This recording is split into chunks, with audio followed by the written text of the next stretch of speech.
Hey guys, welcome back to my channel. My name is Gabby and today I wanted to recommend you some books that I think are perfect to read during the fall time and especially during October. Some of these books are going to be very spooky, creepy books that I think make for the perfect October read, but then some of them I think just make for a good cozy fall book. I just really loved reading these books in the fall specifically. So yeah, I've got a lot of books to get through, so let's just jump right in. So the first book I wanted to recommend to you is actually a book that I'm currently reading. I'm 120 pages into it at the moment, and that is Imaginary Friend by Chbosky. And I guess I can't technically actually recommend this because it's a 700 page book and I'm only 120 pages into it.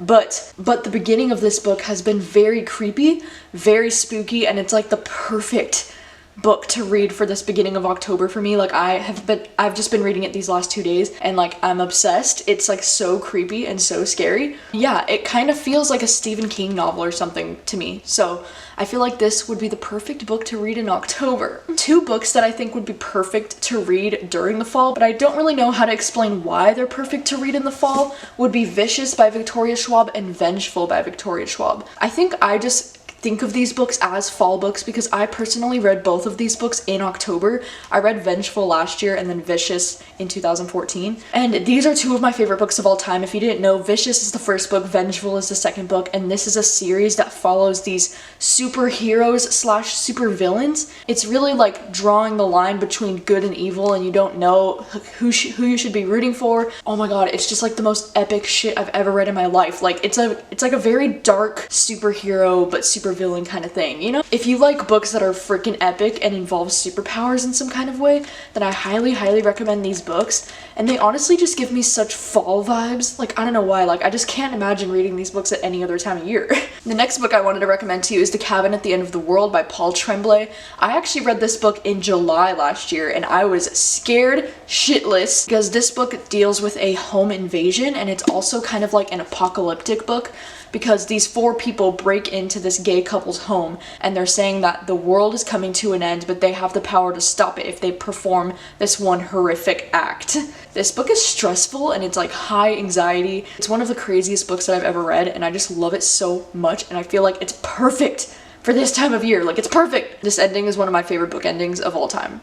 I'm just putting that out there. Next books I want to show you are Any Books by Riley Sager. We have Final Girls, we have The Last Time I Lied, and Lock Every Door. I think any of these three thriller books would be perfect to read in October, but especially The Last Time I Lied and Lock Every Door. These are personally my two favorites from this author. Lock Every Door is probably my #1 favorite, and I feel like this one would be the best to read in the month of October because this one gave me the most horror spooky vibes. It takes place in this building in New York where this girl's renting out an apartment, but she's actually not renting it. She's getting paid to live there because the place is low-key kind of haunted and scary and sketch. And this entire book is just so atmospheric and spooky and just I really wish I would have read this in October because I read this one in the summer too, but I was freaked out. I also think The Last Time I Lied is the perfect October read because this book mostly takes place at this summer camp, but it also feels kind of paranormal spooky vibes at times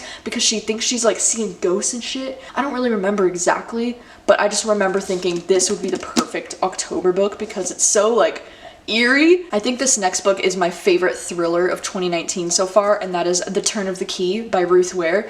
I think this book is the absolute 100% perfect October read. This book is a thriller. It follows this nanny who gets this job nannying for this very rich family with a smart house, and then she finds out that the smart house might be a little bit haunted or something. Weird shit is going on, the lights keep coming on by themselves and the music keeps turning on by itself, and she hears these strange noises above her room where she's sleeping in the attic, and it's just the most creepiest thing ever. I actually read this book one night when I was home alone and I was so genuinely creeped out. I was what the fuck? This is one of my favorite books of the year. It's so freaking good and it's so atmospheric and spooky and perfect for October. The next one that I want to recommend to you is another one of my favorite thrillers of the year, and that is The Silent Patient by Michaelides. I just feel like thrillers are the perfect kind of books to read at this time of year, so that's why I want to recommend you some great thrillers. Follows this girl who was leading a perfectly normal life until one night she shot her husband 5 times in the face, and then she no longer is speaking after the fact,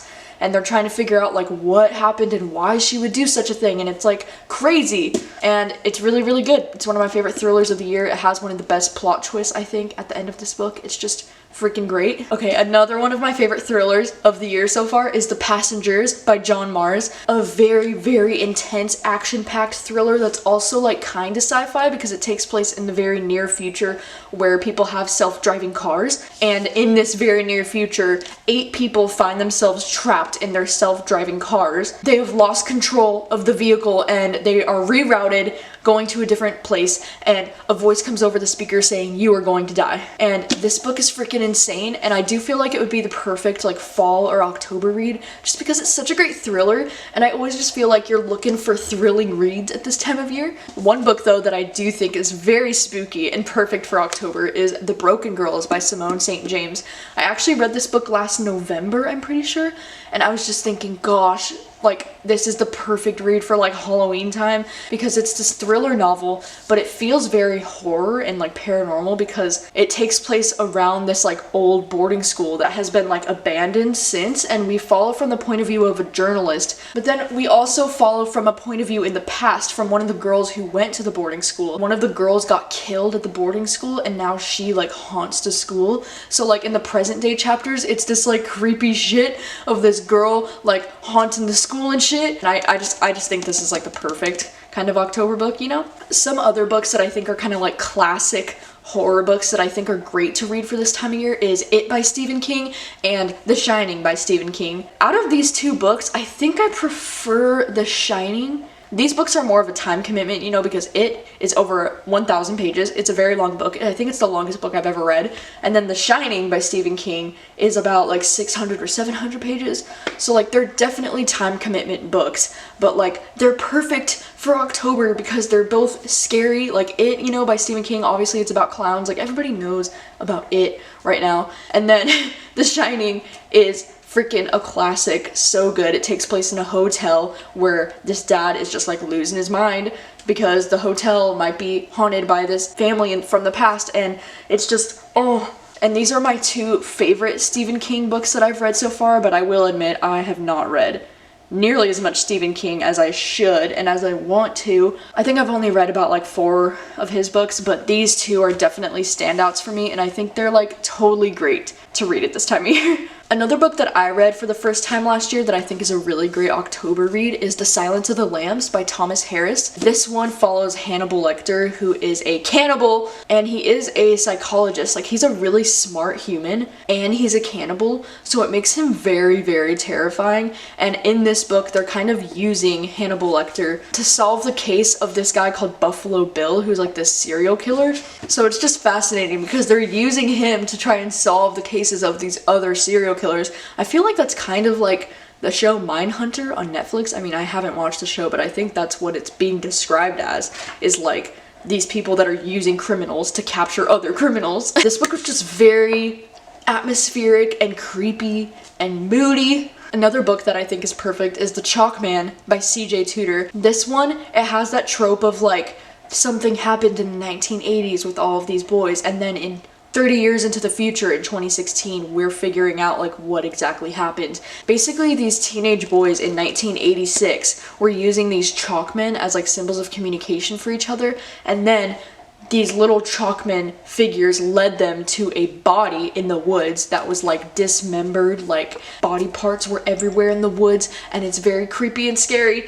And then they never really found out like what happened, how that girl got killed, and like why their little chalkmen were involved in it in the first place. It's like very, very like It by Stephen King. It just gave me those vibes, you know? Another book that I think is kind of like action-packed and scary to think about, like not actually like horror scary, but just kind of like scary in general, is No Exit by Taylor Adams. I do have a copy of this book, but I'm actually lending it to my dad right now to read it. It's a thriller. It's a very fast-paced thriller that's very isolated. It takes place during this blizzard in Colorado, and this girl is stuck at a rest stop when she notices that one of the vans in the parking lot have a child in the back crate, like somebody has kidnapped a child and they're in the back of the car and she doesn't know what to do because like she can't get a hold of the police and she's stuck in this blizzard, and it's just very intense and very isolated. And I do feel like it'd be the perfect book to read at this like fall, like winter time of year because of the whole like snowstorm vibes. If you read this book during a snowstorm, like how cool would that be? And then the last book that I have that's another like thriller horror kind of book is Bird Box by Josh Malerman. I mean, this one is pretty hyped now because of the movie, but I think the book is significantly better than the movie. If you didn't know, this book kind of takes place in this apocalyptic world where an apocalypse has broken out because of something that people are seeing. We don't know as readers like what it is that they're seeing. Like it could be a demon monster, it could be something in the air, like we don't know what it is that these people are seeing, but they're going fucking psycho and they're like killing either themselves or each other. And so these people have to wear blindfolds in this apocalypse in order to survive because they have to prevent themselves from seeing whatever it is that everybody's seeing. This book is crazy. It's so wild. I feel like it's one of the best like thriller horror novels that I've ever read because the reader truly feels like you're blindfolded while you're reading this book because like you keep hearing about this thing but you can't see it. It's like, but this book is just so good, and I know that it's kind of like overhyped right now, I guess, because of the movie adaptation, but the book is so good. That is all for my recommendations for like fall books and like spooky books and things. I'm really excited to get to more spooky reads that I want to get to this month so that I can recommend them to you next year. Let me know what your thoughts are on any of these books, if you've read any of these books, or if you have any other spooky book recommendations from me, that would be great. Thank you guys so much for watching as always, and I will see you guys soon with a new video. Thanks.